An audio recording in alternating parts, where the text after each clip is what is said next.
911, the sign's recorded. What's your emergency? Yes, I need an ambulance at 890 South Washington Street, Federal Ave. Okay, what's going on over there? I have a customer at a pump. His car door's open and he's like lying down on the ground and he's like passed between his car and the pump. Okay, so he's unconscious right now. Do you know if he's breathing or anything? I have no idea if he's breathing or not. Another customer that was at the pump. Is he breathing? He's breathing, but he's like lying down on the ground like curled in a ball. Okay, just stay on the line with me when you're getting units going that way, okay? Respond to George's Shell. Currently on the line with a employee there. She's stating that there's a person at the pumps passed out. Ma'am, I actually have an officer there right now. I was going to say, yeah, I just saw him pull in as you were dispatching somebody. Come on, baby. Come on, man. Come on. What's your name? Come on, there you go. Hey, hey. Come on, baby. Hey, talk to me. Come on. I don't know if he's coming too. I don't know. There you go. There you go. Come on. Keep going. Keep going. Come on. Hey, there you go. Hey. Yes, come on, baby. There you go. There you go. No way. Keep going. Hey, how you doing? Say it. Say it. He just saved his life. He just saved his life. Saved his life. Definitely saved his life. I was really close by. I was right on Draper Ave, so I came right up Draper Ave. I was there within a couple, like 30 seconds, maybe even less. At that time, we had two different applications. The first one I gave him, you have to put together yourself. The second one is already pre-packaged. You just put it in their nose and deliver the Narcan.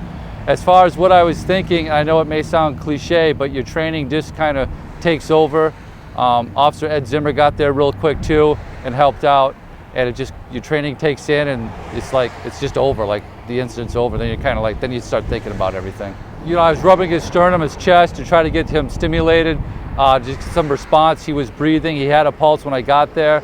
I was just talking to him, get him going, get him speaking. If he's talking, that means he's getting air. If he's getting air, that means his heart's going. So those are the things that kind of go through an officer's mind when they respond to these types of calls. You know, it's our job. I know, again, that sounds cliche, but it's just what we do. There's officers doing it right now. We're doing this interview. There's someone out there saving someone's life with Narcan.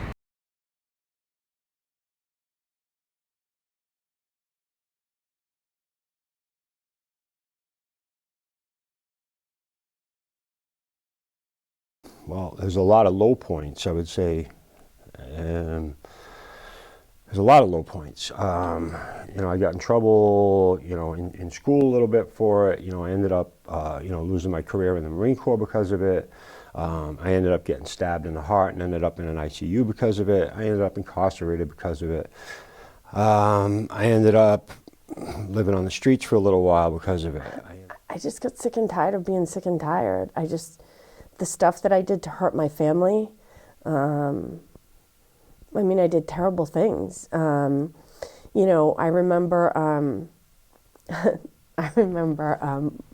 my car got repossessed once, or my boyfriend's car that I was with at the time, and I told my mother that he was involved with drugs, not me, and somebody might hurt him if we didn't have the money, so she got the car back. That's terrible stuff. I shouldn't be saying that on TV, but just, you know, who does that, you know, or taking money from my family? Or I could have, I mean, I could probably list off 50 times in my last few years using that were my low points, you know, but none of them were low enough, you know. So the last time I got high, the last time I chose to willingly, like, you know, use a minor mood-altering substance, I pawned off all my life possessions, coupled, you know, equal to about $50. Well, I got clean April 5th, 2017, and I would say that February 2017 was like rock bottom for me. The drugs just weren't doing what they used to do for me anymore. I was using against my will. I wanted a new way of life, but I didn't know what or how to get that. It was an internal bottom.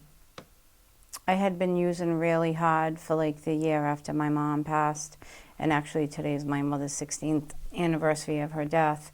And after she passed away, I really used hard for like a year after that. And I used to use during work, and I was getting ready for work in the morning. I had been up for like 3 days, and I was using a substance, and I needed to, you know, have a little more to get me through the day. And I did some that morning before work, and I'm like, I never want to use again. And I ended up going to a meeting that night.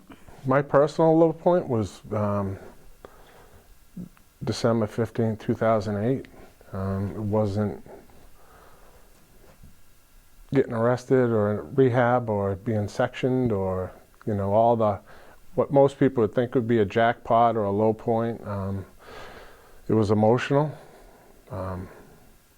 I didn't think I could get any lower, and I had come to a point, even though my alcoholism and addiction, I know unfortunately it was like eight years or so, I had hit an emotional rock bottom. And I was in North Attleboro, Massachusetts. I had a nervous breakdown. I was crying. I was in the town I grew up in. Everything had come 360. I ended up,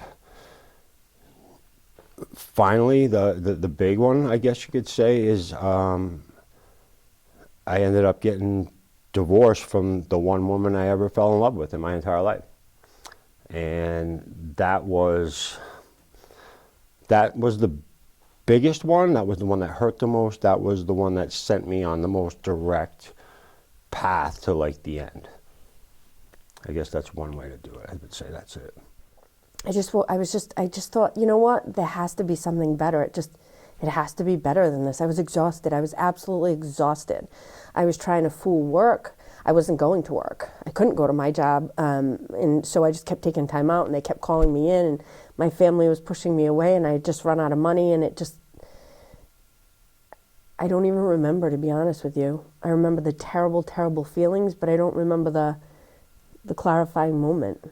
This thing that doesn't affect college graduates and all people like me and the upbringing and all these things, the good kid, and had 360'd on me, or 180, whatever you call it, and I didn't think I could do it, you know, and that was my bottom. I couldn't live that way, and I didn't think I could change the way I was living.